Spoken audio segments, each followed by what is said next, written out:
ये हमजा इतना मशहूर इतना मारूफ लेटर उलमा ने इन हुरूफ में शामिल क्यों नहीं किया, जबकि मैंने कहा कि उनके मुताबिक तादाद 28 है, इस पे उन्होंने लॉक कर दिया।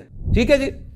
अब आपको पता चल जाएगा कि उलमा ने हमजा को इन 28 हुरूफ में क्यों नहीं शामिल किया। ओके जी, अब मैं समझाने लगा हूं आपको। ये क्या है जी, अलिफ। अलिफ पर ये मैंने ज़बर हरकत डाल दी, अलिफ पर मैंने ज़ेर हरकत डाल दी, अलिफ पे मैंने पेश हरकत डाल दी, अलिफ को मैंने साकिन कर दिया। अलिफ को मैंने 4 सूरतों में आपके सामने लिखा। अलिफ को मैंने बगैर किसी अलामत के लिखा, अलिफ को मैंने इन 4 अलामतों के साथ लिखा। फॉलो कर रहे हैं?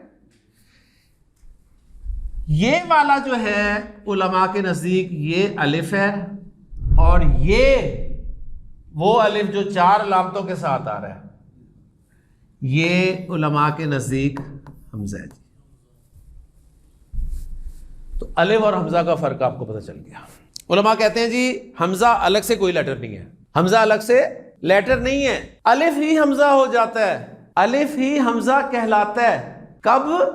जब अलिफ पर 3 हरकतों में से कोई हरकत आ जाए या अलिफ पर सुकून की अलामत आ जाए, तो अलिफ जो है वो क्या कहलाता है जी? हमजा कहलाता है। तो अल्हम्दुलिल्लाह ये भी आपको चल गया कि मैंने फिर हमजा क्यों नहीं डाला। अब एक सवाल इससे नया आपके ज़हन में पैदा हुआ होगा, फिर सर आपने हुरूफुल हिजा के आखिर में हमजा लिखा क्यों था?